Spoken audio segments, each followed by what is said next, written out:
Baltimore Ravens made another genius move, and it has the potential to pay off big time.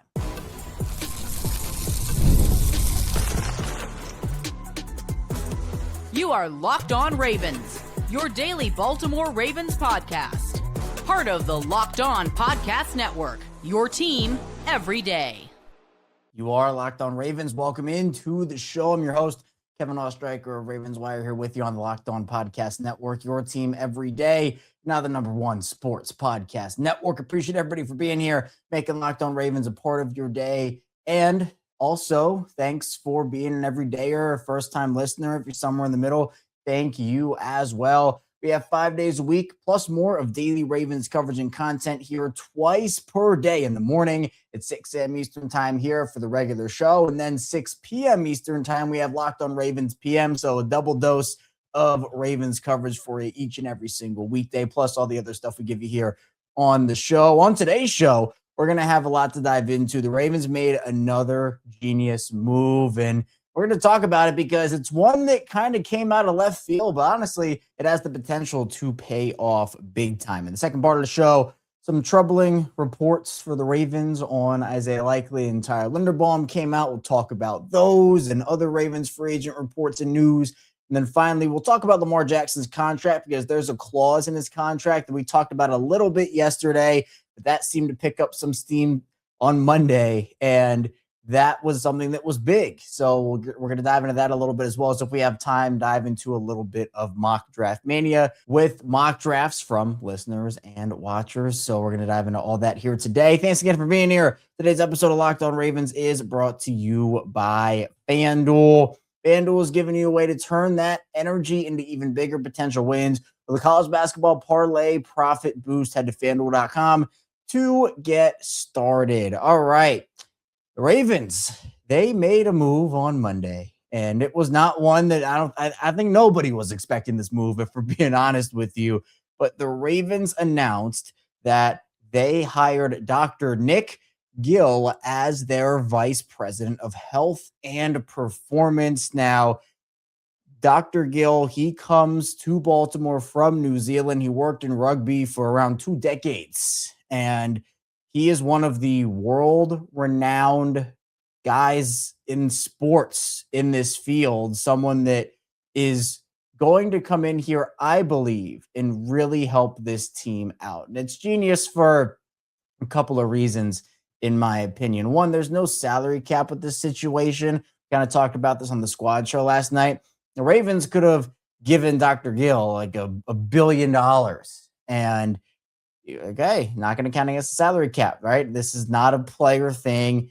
You don't have to deal with that. If you have the money to help this out or help your team out, that's great. You can spend the money. There's no cap on that. And the Ravens have been an organization that's going to leave no stone unturned. And literally, they're going internationally to do this. And, Gill was talking about the fact that, this wasn't any opportunity that he left his career in New Zealand for. He's obviously established back there, and with everything he's done over the course of his career, he didn't have to move over here to Baltimore in the United States, but that was a big decision that he felt like he could make. And actually, the statement from Eric DeCosta kind of mentioned the fact that he's an accomplished leader, and his nickname is Gilly. He said, quote, Gilly's ability to lead an integrated and collaborative staff and to develop a strong and lasting relationships with players makes him an ideal fit for this newly created role. That's another thing. They created a new role for this. We know how important health is in sports. It is incredibly important. And for the Ravens, sure, over the last couple of years, they haven't had as many season-ending injuries as we were accustomed to over the. Look, I started the show in 2019, and I remember covering a ton of season-ending injuries, right? It's been a thing for the Ravens for years, even before I started doing this show. But the past couple, it's been a little bit better in that regard, but there are still those injuries, and it's football, right? There are going to be injuries. But football, it's going to have those things, but at the same time, when you have injuries that are like, okay, this guy's going to be out for a month, this guy's out for a couple of weeks, and another guy's out for a couple of weeks, and, for example, the Lamar situation last year, you need to do everything you can because that gives you, in my opinion, the best chance to win. we've talked about it so many times, not just with the Ravens, but in the NFL, where the healthiest team usually wins. It's just how it works, right? If you're healthy, if you get this through the season relatively unscathed, you're going to have a huge opportunity to go on and win a championship. And that's something that Kadri Ismail, former Baltimore Ravens receiver, he talked about that on the squad show last night. He's obviously in the sports performance and sports movement business and human movement business. So I want to play that clip from Q. Q was off camera for the squad show last night. So it'll just be his voice. So in video form, you'll hear his voice, and in audio form, you'll hear his voice. Nothing will change.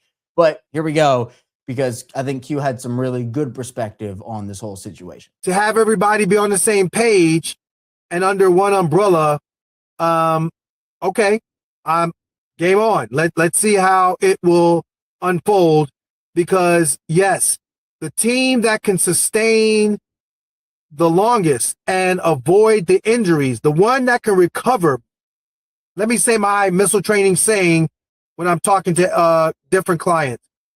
If you had two teams or two individuals with equal talent, the one that can recover the fastest is the one that will win. And I'll even take it a step further. I agree with Q, but I'll take it a step further and say that if there's a team that is more talented than another team, if that more talented team has a ton of injuries or they don't recover, then I think the team with less talent has a good shot to knock those guys off. So it's not just about the injury situations, but it's about the recovery situations, getting these guys ready to go every single Sunday. Short weeks, what does that recovery look like? Bye weeks, how do you maximize that, right? There are so many things and little things behind the scenes that aren't on the injury reports or anything like that that contribute to the things that go on the injury reports at the end of the day. So I'm really excited for this. Again, it's not a player that's going to go in there and do things, but he's a guy that's going to help the players. I think it's a genius move to be able to think outside the box. I think, Gill is a very forward-thinking person, and I think the Ravens are a very forward-thinking organization. I think that's probably some of the reasons why it was a match for both these guys. And the statement from Dr. Gill says, quote, "I've been incredibly fortunate in my career, and I don't take a move like this lightly. The Ravens felt right straight away, the people, the standards, and the way they care about their players. I'm excited to get to work, build real relationships, and help guys stay healthy, available, and playing their best football. Coming from New Zealand to the NFL is a big move for my family and me, but it's one we're genuinely excited about. The Ravens have a strong reputation for doing things the right way, and I'm grateful for the chance to bring my knowledge and experience here, learn from everyone around me, and contribute to something special in Baltimore." So he was interviewed on a couple of different websites or shows and whatnot, and I wanted to read out some of what his pillars are, things that he goes by and lives by, because I think it's really interesting. So this was an article from Unfiltered and kind of what processes he takes, or at the time, he was doing rugby in New Zealand. This was back in 2023. And some of his pillars, some of them, one was focusing on the big rocks of success. And that's like the bigger things, just very general, but it's strength, power, flexibility, durability, and good mix of high, moderate, and low intensity cardio workouts alongside a lot of other things as well. Stick to bread and butter training sessions, basic stuff. He said squats and deadlifts, cleans, snatches, push, pulls, single leg work, etc. Another one, develop raw explosive power. Another one, stay lean with real food. Keeping it going, develop talent, not just muscle. Move your body better. Sharpen your mind to get stronger. Spice up training with science. And then a couple of others as well. Foster a winning environment was a big one for him. And then in another one here, this coming from InsideHook.com, they did an article about the 8 secrets of the training program that Gill was a part of in New Zealand. And the bullet points: compound lifts, core work, body weight circuits, bear crawls, one leg at a time, yoga, spinning with these things called watt bikes, and an open mind. So it's really cool because he doesn't just have his ideas. He is open to other things, right? He's open to new ideas is what this essentially is saying. So I think this is awesome, and it's underrated in my opinion. Like, it just is an underrated move to me, where, you're not going to really, it's all behind the scenes stuff, right? You're not going to see it on the football field. I mean, I guess you will in terms of the guys hopefully playing better because they feel refreshed, feel recovered, and feel confident in the program. But this is something that they wanted to go out there and get somebody to help their team stay as healthy and as rested and refreshed as possible. And I think that that's a really smart decision, right? You can hire you can hire whatever positions you want in the NFL, right? And so making a new role for a guy who has such a great reputation, has had plenty of success, and knows his way around this stuff to go in line with the Ravens and their training staff, their strength staff, develop things, I think is going to be great. So I think this is genius. I really, really do. Coming up in the second part of the show, we'll talk about some more Ravens free agent reports coming out about Tyler Linderbaum, Isaiah Likely, and just diving into the Ravens free agent situation. So stay tuned. Plenty coming up on the show. First, the show is brought to you by TurboTax. It's tax time, but for a lot of us, the old way of doing taxes is a lot. Trying to book an appointment that's not the most convenient, sitting in a waiting room with a stack of papers, emailing back and forth and wondering if they really get your situation. But this year, you're getting a major upgrade into it. TurboTax now has in-person locations nationwide. You can meet face-to-face with a real tax expert, and your documents get uploaded straight to your TurboTax app on the spot. And just like that, you're done. Your TurboTax expert works to get you every dollar you deserve, while you get real-time notifications as you go about your day. It's the relief of walking in and meeting a real person and walking out knowing your taxes are being handled right. Head to turbotax.com/local to find a store near you and book your appointment. Moving along, Locked On Ravens, Kevin Oestreicher still here with you on this Tuesday edition of the show. Thanks so much for being here, making Locked On Ravens a part of your day and your first listen each and every single day. We have 5 days a week plus more of daily Ravens coverage, again, twice per day here on Locked On Ravens, once in the morning here for the regular show and once in the evening during Locked On Ravens PM, Monday through Friday for both of those. And again, that's on top of all the other stuff we give you here on Locked On Ravens, like bonus episodes on the weekend when there are headlines. We also have instant reaction shows after pieces of breaking news for the Ravens and after every single game during the year. We have watch-alongs during games during the year. We have Locked On Ravens Squad show twice a week, Mondays and Wednesdays at 7:30 p.m. Eastern Time with myself, Sam Njoku, and former Ravens receiver Kadri Ismail. And the Everydayer Club is live on Locked On Ravens, where you get a ton of cool things like one-on-one text access with me, ad-free episodes, access to a Discord server, weekly Q&A. So link to that's in the description below, as well as on the Locked On website, on the Locked On Ravens page. And now, if you want a month of the Everydayer Club free, code free agency will get you that. That's the promo code. Again, code free agency for 1 month free of the Everydayer Club. All right, let's get into some of these Ravens reports and news that are coming out. We've talked a lot because, again, this is such an ever-moving situation. Feels like it hasn't really slowed down. This has been such a busy offseason for the Ravens with the new coaching staff stuff and now free agency rumors. And we're now less than a week to go until the tampering period. It's on Monday, March 9th. So not a lot of time left here. For Tyler Linderbaum, there's been a lot of, in my opinion, skepticism that he'll come back to Baltimore. And that has continued to, honestly, for me personally, grow every day. Now, Albert Breer, we talked about him if you listen to Locked On Ravens PM with the Max Crosby situation and the Ravens and that update, because that was a big one. Albert Breer, in his article, said that word is Ravens center Tyler Linderbaum is shooting for $25 million per year in free agency. I don't think he quite gets there, but the fact that Baltimore declined his fifth-year option on him and didn't tag him purely because those calculations include all linemen is why a player of his level gets to the market. Both the option and the tag are based on what tackles make. Both the franchise tag and the fifth-year option are right around that $23 to $25 million range-ish, like right in that category.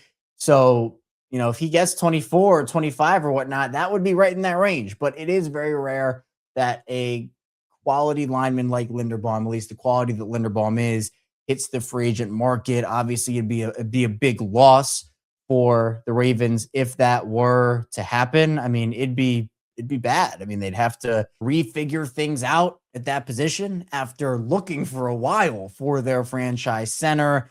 But again, I think there is only so much you can pay Linderbaum with your other needs. And is it the 80-20 rule where, you pay for 80% of the production, but it's the 20% of the cost? So I don't know. Again, I think it's a disaster if they lose him, and, declining the fifth-year option would be a little bit of a tough look, I guess, if the Ravens lose him for about that much. But it might have just been about the fact that the Ravens don't value Linderbaum at that price, which is why they declined it, and they didn't want to reset the center market at that point, the fifth-year option, by about $5 million. So there's a lot of context in there. Matthew Berry over at NBC Sports, he put out his things that he was hearing at the combine, because everybody was there gathering intel, gathering information. Matthew Berry said, expect the Las Vegas Raiders to make a very strong run at Ravens center Tyler Linderbaum, who's going to set records with his eventual payday. He'll have many suitors, but I'm told the Raiders, who have a ton of cap space, very much like the idea of a stud like Linderbaum lining up in front of the number 1 overall pick if Las Vegas does, in fact, draft Fernando Mendoza.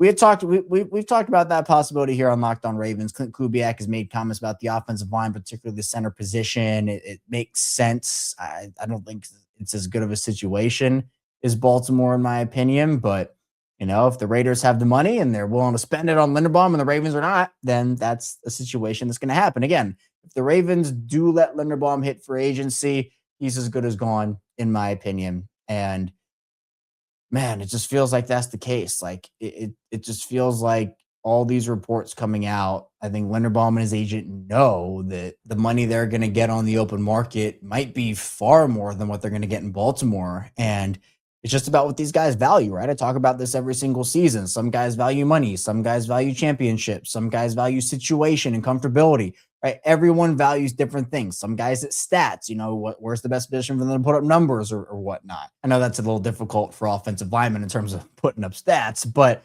everybody values something different. And I'm not going to bash a guy for wanting money or wanting, stability and taking a lesser deal somewhere else if they feel like the situation that they're in is not good or et cetera, et cetera.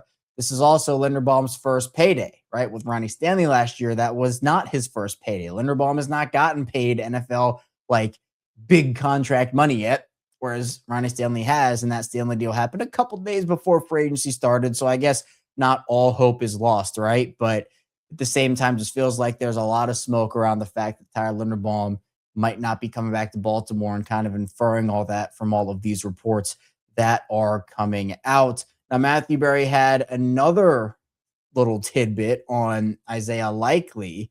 This one was interesting. He said, quote, and it seems sorry in advance that it's likely Isaiah Likely will be moving on. The league seems mixed on him after an up and down year. Some people love him, but Baltimore seems content to let him leave. And as one league source said to me, quote, someone is going to be stupid and pay Isaiah Likely a ton of money. And then Matthew Berry said, for what it's worth, I'm a Likely fan and believer, but I definitely got mixed reviews on him from the league. So I'm not saying it was weird in terms of Matthew Berry, because again, he's not the one saying that, but it feels like a lot of the early rumors on Likely were, oh man, a lot of teams like him. Oh man, here we go. He's going to get paid. And now this is like, oh, well, let's pump the brakes a little bit on that. I'm not so sure. So I don't know what this means. Does it mean he's coming back to Baltimore? Probably not. I mean, I think for Likely it's more than money, and it's just a role for him. Or I don't think he hates Baltimore. I think he likes Baltimore. I think he likes playing for Lamar Jackson and all this stuff and catching passes for him and whatnot. But at the same time, with Mark Andrews being extended, it's not the case. He's not going to be the number 1 guy. It's just not the case. So I don't necessarily think this means, oh, well, hold on a second. Is the value going to be a little lower? I think this could maybe even make it sting more for people and make it sting more for me if Likely leaves and the contract is like 9 or 10 million per season as opposed to 13, 14 or whatnot. Because I think, again, there's a lot of context behind Likely's injury and just the season that he had, right? Him getting hurt right before the season started or, in the middle of camp and whatnot, him coming back and, the offense being weird and the team being weird. I think Likely is a much better player than he showed last year. I feel the same way about Rashod Bateman, by the way. This offense outside of Zay Flowers in the pass catching department, no one had a good year outside of Zay. So I feel like likely is going to flourish. I hope it's in Baltimore, but again, feels like the Ravens, for how much optimism there was at the beginning of the season, they were going to be able to bring Linderbaum back and bring Likely back. Feels like a lot of that has faded over the last. I mean, for Likely, ever since Andrews signed his deal, but for Linderbaum, for me over these last couple of weeks, it's been a lot of optimism fading for me, which is not a good feeling. So coming up in the final part of the show, we'll dive into the Lamar Jackson contract tidbit that's getting a lot of attention right now. And then if we have time, we'll get into some listener and watcher mock drafts. So stay tuned. Plenty coming up on the show. First, the show is brought to you by Indeed. Workplace chaos, deadlines stacking up, inbox overflowing, and the one position you have to fill still sitting open. When the pressure is on and you need the right hire, this is a job for sponsored jobs. Indeed Sponsored Jobs helps reach the people who actually fit what you're looking for: skills, expertise, location. So you're not just hoping the right candidate stumbles across your post. And here's a stat that says it all. In the minute I've been talking to you, companies like yours made 27 hires on Indeed, according to Indeed data worldwide. So if you're hiring, spend less time searching and more time interviewing candidates who check all your boxes with Indeed Sponsored Jobs. Spend less time searching and more time actually interviewing candidates who check all your boxes. Less stress, less time, more results. When you need the right person to cut through the chaos, this is a job for Indeed Sponsored Jobs. And listeners of this show will get a $75 sponsored job credit to help get your job the premium status it deserves. Indeed.com/podcast. Just go to Indeed.com/podcast right now and support our show by saying you heard about Indeed on this podcast. Indeed.com/podcast. Terms and conditions apply. Need to hire? This is a job for Indeed Sponsored Jobs. And the show is brought to you by FanDuel. College basketball is nonstop. Big games, tight spreads, momentum swings every single night. From early tip-offs to late-night West Coast shootouts, there's always action on the board. And now FanDuel is giving you a way to turn that energy into even bigger potential wins with a college basketball parlay profit boost. You can build any college hoops parlay you want: rivalry games, ranked matchups, whatever fits my read. You can mix spreads, totals, and player props to match how you see the slate playing out. And you can apply the profit boost and instantly bump up the potential payout. And over on FanDuel right now for tonight, you got Nebraska and UCLA at 11 p.m. Eastern time. UCLA right now is 1.5-point favorites, and I like that number over on FanDuel. Go safe, go bold, ride with the team you've been following all season. It's your parlay, your style, now with more upside behind it. Head to FanDuel.com to get started. That's FanDuel.com. FanDuel, play your game. Continuing on Locked On Ravens, Kevin Oestreicher still here with you on this Tuesday edition of the show. Thanks again for being here, making Locked On Ravens a part of your day, your first listen each and every single day as well. If you have a friend or a family member who is a Ravens fan or wants some daily Ravens coverage, be sure to send them our way over on Locked On Ravens to be a part of this amazing community. We have so many communities on Locked On Ravens in video form. We're already over 19,000 subscribers. We're closing in on 20,000, which is a huge milestone on the video side. The audio side of things continues to grow each and every single day, and that community continues to grow. It is incredible, the communities we have both in video form and in audio form. The Everydayer community, the watch-along community, the squad show community. It is all incredible. Social media community. You can follow me on social media, by the way, at CashRecord34, Twitter, Instagram, TikTok, the whole 9 yards. We have so many great things going on Locked On Ravens. All right, this Lamar Jackson situation, or this contract tidbit that was put out, that was in the article that Jeremy Fowler and Dan Graziano put together. And they talked about Lamar and how they want to finalize a contract extension. There's a lot of stuff that's going on right now. And this was from Dan Graziano, who said, quote, "The Ravens have automatic conversion rights in the contract, meaning they can add more void years, convert salary to signing bonuses, and knock this year's cap number by as much as $38 million, and they don't need Jackson's permission to do it." And everyone's like, whoa, whoa, whoa. But it's actually an interesting tidbit here. And the consensus, at least what I'm seeing on social media right now, is that that probably feels like the most likely option. And look, maybe I'm just trying to reverse jinx it, and I say that, and the Ravens will sign Lamar to an extension today or tomorrow, I'm hoping at least. And then I will take credit for it with the reverse jinx, right? We're a big reverse jinx show here on Locked On Ravens, and we try to use it in the Ravens' favor, right? But yeah, I mean, look, at this point, you're 6 days out from the legal tampering period beginning. You're about a week away. You're 8 days away from the league year on March 11th. So that, to me, that's the deadline. Like, it has to happen around then and right at the league year. That's it. And you don't want to kick the can down the road, but if you have to and you have to free up that money a certain way, then okay. Like, it is what it is. But just as long as that deal is fixed up before the new league year begins, okay. Like, the extension will make a lot of sense for both sides, but I know on both sides they're not going to give in just because, there's this deadline. I mean, if you're Lamar, you're not going to give up money that you feel like you earned, and if you're the Ravens, you're not going to overpay just to get the deal done. If you think, right, that's something for both sides that I respect in the negotiation process, and who knows how that's going. And honestly, I don't want another situation where we have to go back down that 2023 rabbit hole, and it's just that was very not fun to talk about Lamar for like 4 months straight with that contract. It was honestly like a year and 4 months straight with that contract situation. But man, they needed that money. Now, can they make it work without that money? Sure. But again, there's not like a world where that money doesn't get opened up. It's just a matter of how it gets opened up. And that's the big thing, because there are some people that still don't know. They look at the $74.5 million cap hit and they're like, whoa, look at that. That's crazy. Like, the Ravens can't operate like that. And I'm like, yeah, that's why it's going to be fixed. So like, it's not even in my thought process. I don't even have to think about it. We don't have to think about it. So that's the situation with that. And I just thought it was important to mention, because we had mentioned it on yesterday's show, but then it started to pick up more traction as the day went on. And I wanted to just kind of revisit that. So that's why. But all right, let's get into a mock draft or two, listener and watcher mock drafts. And again, I do a mock draft Sunday every single Sunday. We started that up this past week. I mean, I've been doing it for years, but this was the first one of the 2026 season. I posted on both the Locked On Ravens Twitter account and my own Twitter account. And then I quote tweet. Well, I actually just posted on my own Twitter account. And then I quote tweeted on the Locked On Ravens one and say, put your mock drafts below for a shot to have them read out on the show. And I read out as many as I can.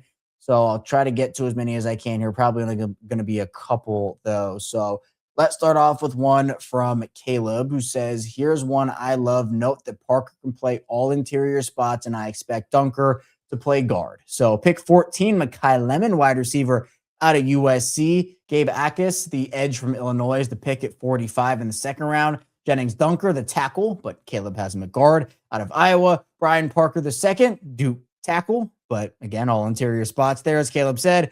Max Llewellyn, Iowa edge, it's 152. Caleb Proctor, Southeast Louisiana defensive lineman at 160. Tanner Koziel, Houston tight end at 172. Sicario Davis, Washington corner at 173. Mason Reiger, Wisconsin edge at 249. And Xavier Sorey Jr., Arkansas linebacker at 252.